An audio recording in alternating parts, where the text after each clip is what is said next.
CIT की smart class में आप सभी का स्वागत है। और अकाउंटिंग की इस क्लास में आज हम लोग सीखने वाले हैं ट्रायल बैलेंस के बारे में। देखिए, सबसे पहले अगर हम ट्रायल बैलेंस के बारे में बात करें तो ट्रायल बैलेंस क्या होता है, ट्रायल बैलेंस क्यों बनाया जाता है, इसका अकाउंटिंग में क्या वर्क होता है, वही आज की क्लास में जानना है और समझना है। देखिए, इसके पहले मैंने आपको बताया था, जब मैंने स्टार्ट किया था तो उसमें मैंने आपको फेज के बारे में बताया था कि अकाउंटिंग के कौन कौन से फेज होते हैं। जिसमें मैंने आपको बताया था कि सबसे पहले क्या करेंगे कि अपनी ट्रांजेक्शन को हम क्या करेंगे, समझेंगे, और देन उसकी जर्नल एंट्री करेंगे, और तब जाकर के उसकी एक लेजर पोस्टिंग तैयार करेंगे, और उसी के आधार पे हम क्या करेंगे कि ट्रायल बैलेंस अपना बनाएंगे। तो इतना सारा कंप्लीट होने के बाद अब हम यहाँ पे आए हैं चौथे नंबर के फेज पे, जिसको हम जानते हैं किस नाम से, ट्रायल बैलेंस के नाम से। तो देखिए, ट्रायल बैलेंस अगर देखा जाए तो ट्रायल बैलेंस होता क्या है। तो ट्रायल बैलेंस एक प्रकार का स्टेटमेंट होता है। क्या होता है? एक प्रकार का स्टेटमेंट होता है। और किसका? तो डेबिट और क्रेडिट का। जैसे देखिए, मैं आपको दिखा दे रहा हूं, यहाँ पे लिखा भी गया है यहाँ पे ट्रायल बैलेंस के बारे में।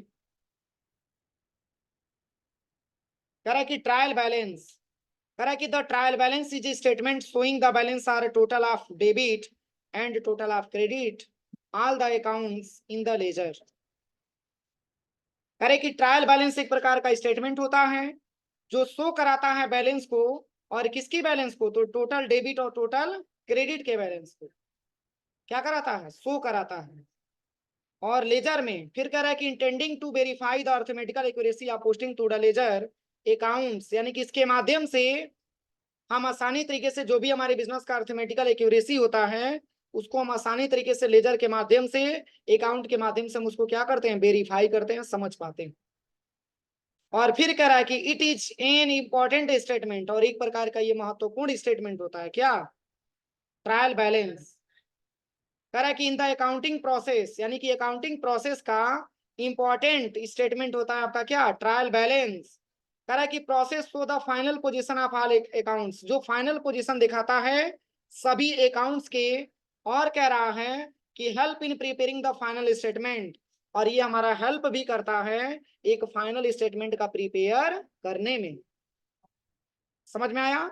देखिए, इसको हिंदी में भी दिया गया है कि ट्रायल बैलेंस किसी भी अकाउंटिंग प्रोसेस का एक निष्कर्ष यानी कि कंक्लूजन होता है, और यह प्राइमरी और फाइनल अकाउंटिंग बुक को क्या करता है, जोड़ता है। और कह रहा है कि किसी भी अकाउंट की फाइनल वैल्यू हम जर्नल बुक से सीधे नहीं निकाल सकते हैं।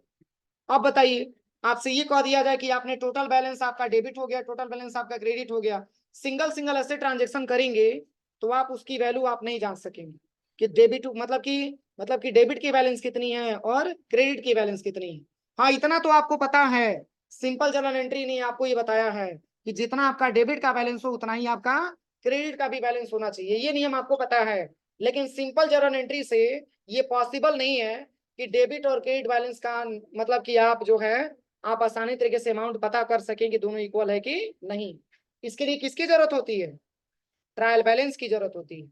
और ट्रायल बैलेंस बनाया जाता है फाइनेंशियल ईयर के लास्ट डेट को, यानी कि जैसे कि 24 और 25 हमारा फाइनेंशियल ईयर चल रहा है ना, तो 31 मार्च 2025 को हम एक ट्रायल बैलेंस अपने बिजनेस का तैयार करेंगे, ये जांच करने के लिए कि हमारे ट्रायल बैलेंस में ये जांच होकर के आएगा कि आपका डेबिट के बराबर आपका क्रेडिट का बैलेंस है कि नहीं। अगर दोनों बैलेंस इक्वल नहीं है तो ट्रायल बैलेंस आपका क्या है, गलत है। मैंने इसके पहले भी ट्रांजेक्शन में आपको बताया था कि जब भी ट्रायल बैलेंस हम बनाते हैं या जब भी हम कोई भी ट्रांजेक्शन सिंपल जर्नल एंट्री करें या कंपाउंड जर्नल एंट्री करें तो जितना आपका डेबिट का बैलेंस होता है उतना ही किसका होता है, क्रेडिट का भी होता है। अगर दोनों बैलेंस में मतलब कि दोनों बैलेंस अगर इक्वल नहीं हुआ तो आपका ट्रायल बैलेंस सही नहीं है। और सेम यही हम ध्यान देते हैं किसमें, जब हम सिंपल जर्नल एंट्री करते हैं तब भी और कंपाउंड करते हैं तब भी। क्या दोनों का अलग अलग बैलेंस आता है? बैलेंस इक्वल आना चाहिए, जितना आपका डेबिट उतना ही आपका क्रेडिट का भी आना चाहिए, तभी जाके सही होता है। तो चलिए, यहाँ पे क्या दिया हुआ है, यहाँ पे क्या दिया हुआ है, सबसे पहले यहाँ पे बताया जा रहा है। कह रहा है कि ट्रायल बैलेंस, कह रहा है कि अकाउंट्स के बैलेंस की समरी निकालनी होती है। और ट्रायल बैलेंस से क्या होता है, स्टेटमेंट होता है जिसमें सभी अकाउंट के टोटल डेबिट और टोटल क्रेडिट बैलेंस को क्या किया जाता है, शो किया जाता है, और जिससे अकाउंटिंग प्रोसेस की अर्थमेटिकल एक्यूरेसी को चेक किया जा सके कि हमारा अकाउंटिंग प्रोसेस की अर्थमेटिकल हमारा सही है कि गलत है, मतलब कि उसकी शुद्धता की जांच किया जा सके, किसके माध्यम से, ट्रायल बैलेंस के माध्यम से। अब चलिए ट्रायल बैलेंस हम बनाएंगे कैसे, तो देखिए इसके पहले मैंने आपको सिंपल जर्नल एंट्री के बारे में बताया था, उसमें डेट था, फिर पार्टिकुलर था, फिर एलएफ था, फिर डेबिट और क्रेडिट था।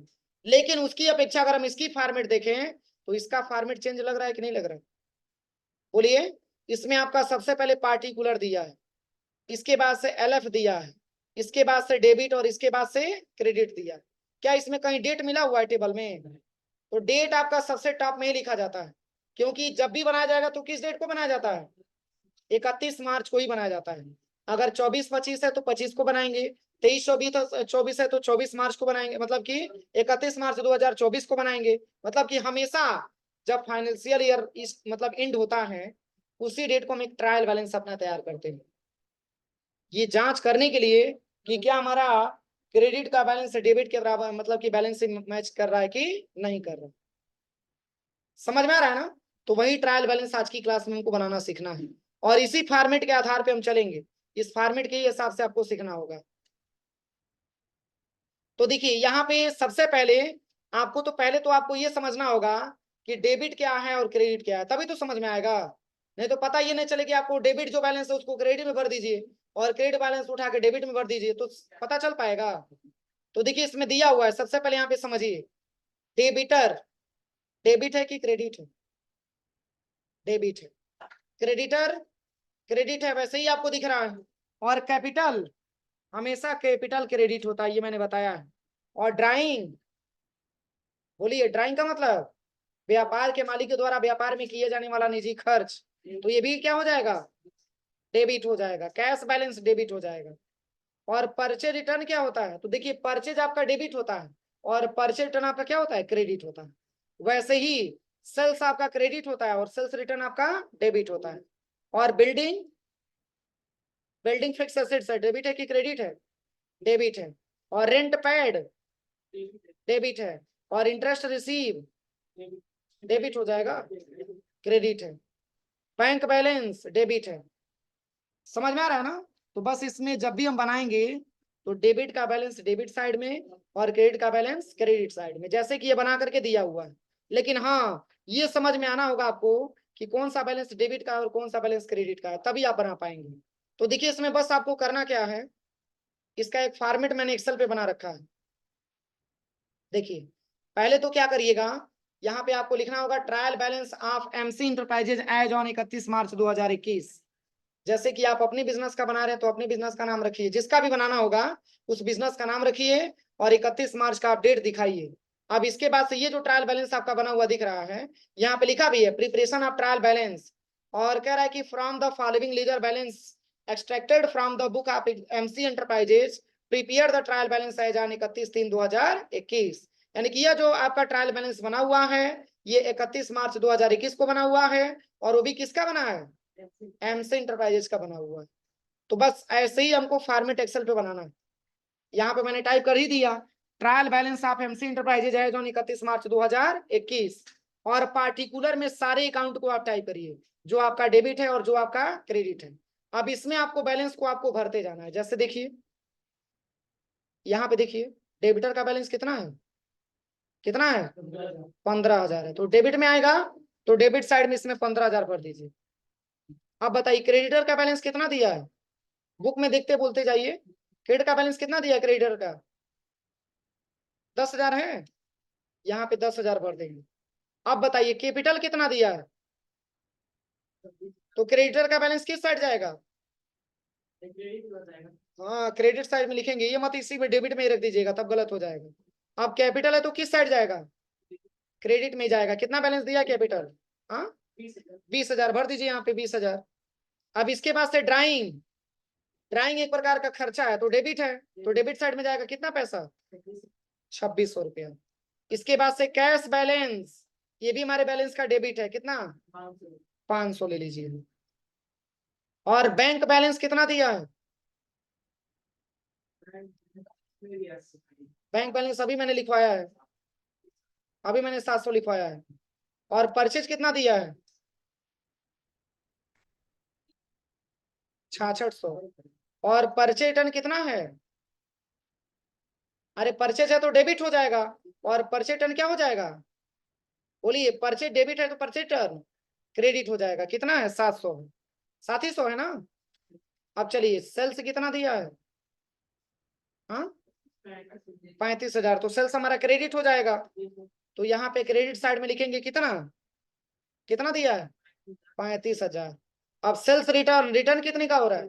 तो रिटर्न होगा तो डेबिट होगा कि क्रेडिट? डेबिट हो जाएगा। कितना? 600। इसके बाद से चलिए, बिल्डिंग कितना दिया है? बिल्डिंग हमारे व्यापार के लिए फिक्स एसेट्स होगा, डेबिट हो जाएगा। कितना? 25,000। 30,000 है। अब चलिए, 30,000 मैंने डेबिट में भर दिया। रेंट पेड इनकम है कि एक्सपेंस है? एक्सपेंस है तो डेबिट हो जाएगा। कितना? 4,000। इसके बाद से फर्नीचर हमारे व्यापार के लिए फिक्स एसेट्स होगा। कितना? 6600। अब बताइए, इंटरेस्ट रिसीव किस में जाएगा? इंटरेस्ट रिसीव किस में जाएगा? क्रेडिट में जाएगा। क्यों? इंटरेस्ट रिसीव क्रेडिट में कैसे जाएगा? इंटरेस्ट रिसीव क्रेडिट में कैसे जाएगा? इसको डेबिट में नहीं रख सकते हैं? अगर नहीं रख सकते हैं तो क्यों, बताइए, बोलिए। अरे इंटरेस्ट रिसीव हो रहा है, मैंने आपको बताया था कि रिसीव हो रहा है तो एक प्रकार की इससे इनकम हो रही है। और इनकम हो रहा है तो प्रॉफिट हो रहा है कि लॉस हो रहा है? प्रॉफिट हो रहा है। तो प्रॉफिट को नॉमिनल के हिसाब से क्रेडिट किया जाता है, ये नहीं कि प्राप्त हो रहा है ऐसे बोलिए। प्राप्त हमको भी पता है, रिसीव लिखा है तो रिसीव का मतलब प्राप्त होता है। इंटरेस्ट रिसीव एक प्रकार का इनकम है, और इनकम को क्रेडिट किया जाता है नॉमिनल अकाउंट में। इसलिए सर हम इसको क्रेडिट करेंगे। कितना बैलेंस दिया है? 300। अब तो कुछ छूटा नहीं है। अब दोनों बैलेंस को यहाँ पे जोड़ेंगे, इक्वल सम, और यहाँ पे डेबिट बैलेंस को जोड़ लीजिए। डेबिट साइड का बैलेंस कितना आ गया? जोड़ लीजिए, कितना आ गया? कुछ गलती लिखा है मैंने? 66,000 ही आना चाहिए। देखिए तो, जो मैंने गलती था उसको सही मैंने करवाया था।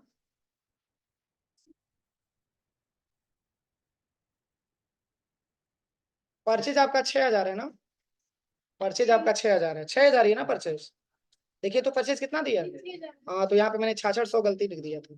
अब देखिए कितना आ गया बैलेंस? 66,000। तो क्रेडिट में कितना आना चाहिए? इसमें भी 66,000 ही आना चाहिए।